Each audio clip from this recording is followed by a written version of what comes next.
Jason, you have a master's degree in what? Gastronomy. It's like when you were a little kid, you say, when I grow up, I want to be a gastronomist? Or what is that? So gastronomy is essentially an anthropological study of food and culture. So what do we eat? How does that define us? Yeah, and how do we digest it, and what does it do for us nutrient-wise, right? Yeah. Okay, when it comes to cheese, in fact, you did a whole show, The Big Cheese, on the Cooking Channel. On the Cooking Channel, yeah. When it comes to cheese, so many of us are stuck in kind of like our little tight little palate, and that is like we do some mozzarella or cheddar, and that's it. There are so many great cheeses out there. So many amazing cheeses out there. I brought you guys a ton of French goat cheese. Okay. And in my mind, the French have some of the best goat cheese around, and they've got now, are their goats so many different than varieties. our goats? Is that the situation? You know, or designer goats? There are some designer goats. They have different regions of France have different goats, yeah. and you do get different milk qualities from them. Yeah. So, you know, and even like what you're eating in different parts of the world, right, will impact how just like with wine. Terroir. Certain part of There you go. Grapes in certain parts of the world will yield a different taste. Absolutely. So okay. I've brought you a whole selection of French goat cheeses that okay. I love pairing with the holidays. We get the holidays coming up. Thanksgiving, Christmas. So for me, one of the things that I love to do is make sure to put out one beautiful cheese. I like to do a small format cheese. I brought a bunch of those. This particular one looks cool. Is a Valençay. Okay. The outside rind has been coated with vegetable ash. Okay. And that's to promote growth and as well have an aesthetic that looks amazing. So do we eat the outside rind or not? Every party I go to, they're like, do you eat that? Do you not eat that? What's going on here? So the rind of a cheese is exactly where it's been aged, and that's a big part of what it is. Okay. So as long as it's not cloth or wax, I always recommend trying the rind. If you like it, by all means, you should have it. If you don't, you can cut it off. Yeah, and of course what you did was you put it with that dried fruit and then of course some type of biscuit. So if you come over to my house for the holidays, I'm gonna put out one cheese at the very beginning. I'll just put it out, a little bit of dried fruit. I like to go seasonal because we're going into the fall and to the winter. So I go apricots, I've got some dates, I've got some Turkish figs, simple crackers, and then I'll put out just a really easy drinking wine for everybody. I've got some Beaujolais here. I chill it down.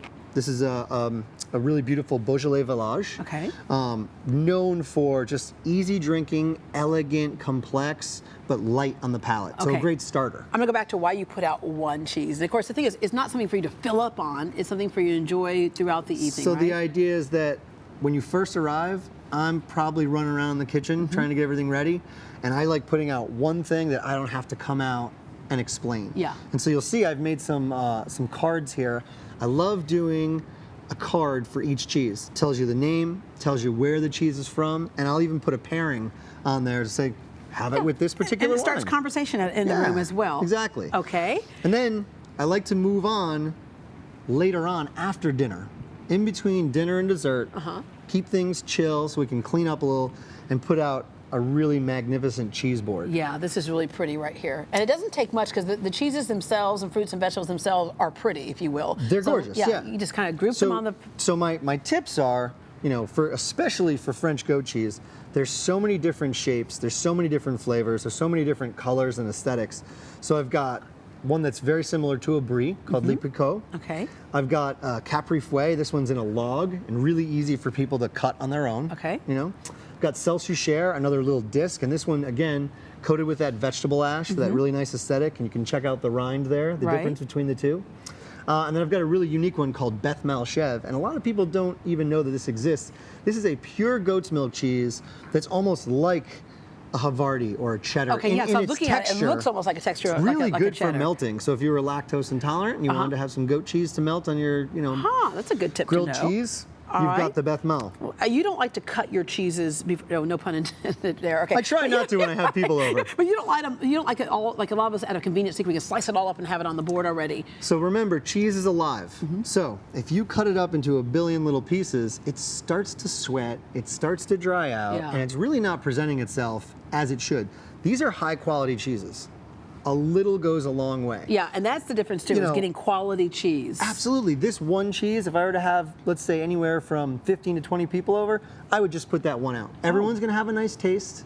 It's got a ton of flavor. It's really light. It's gonna open up your palate, get you going. Well, let's open up my palate right now. I'm gonna show you how to cut the cheese, okay? The right if we way. can do it without giggling. Yeah, okay. So each one of these cheeses is a different shape, but we wanna make sure when cutting the cheese that everyone gets a little bit of the very center Okay. of the piece as well as the very outside. Because it can differ in terms of taste. And you'll Okay. see when I cut these open All right. how different they are. So I'm going to start with this really, really sort of runny, creamy Le Picot. Okay, and I have a piece And that's you have already a piece cut right there. here. Okay. And as you can see, the center of the cheese is really, really creamy. Yeah, this is really creamy. And so I want to make sure that everyone gets a little bit of that one. Now, Oh my gosh. decadent. That is so good. Because I tell you, I've had goat cheeses before where you got to go, a little strong or whatever. This is like really You mentioned yummy. at the beginning that a lot of people have a hard time getting out of their sort of cheese box. Yeah. Goat cheese is known for this fresh chev, and that's it. And Yeah. everyone thinks of that chalky, sort of dry, bloomy white. This is delicious. These are completely different. So I'm going to show you how to cut the Valencay now. Okay. So this one, again, you're going to get some of that centerpiece. And you're Okay. going to pull out just a little bit. And now you can see that there's a difference between the center, which is a little drier, Right. and that rind, which you're going to try right now. Right, A little okay. stronger. Tell me what you think. Very good. Really, really good. Really, really Yeah. complex. A lot Right. going on. I can also tell the difference between, again, a good quality dense cheese versus things that may have a lot of oils and things in it that are like half cheese, right? And this Absolutely. makes all the difference in the world, and you don't have to fill up on it. You're right. I can see how that could go a long way. Keep things easy. Cut one piece for your guests to show them what they should be doing, and then leave it out there. Wow. The cheese is going to thank you for it. Your guests are going to thank you for it. I want you to try two different types of Beaujolais. The Okay. one you've got there is a Village. This is young, fresh, Just like me. just like There you go. beautiful, elegant. Matches my dress. This is the wine I love to start with for the holidays. Slightly chilled, just super easy drinking. Now I've got, this is, Wait, let me clean my palate with a you know what crackle. a great palate cleanser, and I like to put on the boards are nuts. Okay. So in between each cheese or each wine, just have an almond. Kind of cleanses the palate, and you keep going. Okay, here we go.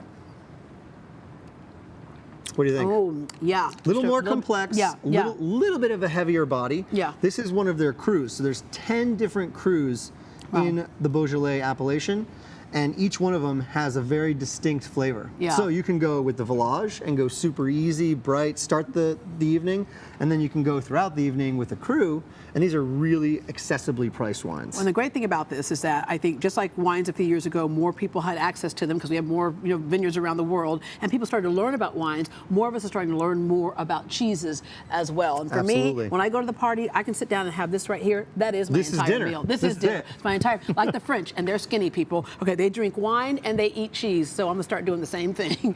Thank you so much, Thank you so Jason. much. For more information on goat cheeses of France and Beaujolais vineyards, visit GreatDayHouston.com.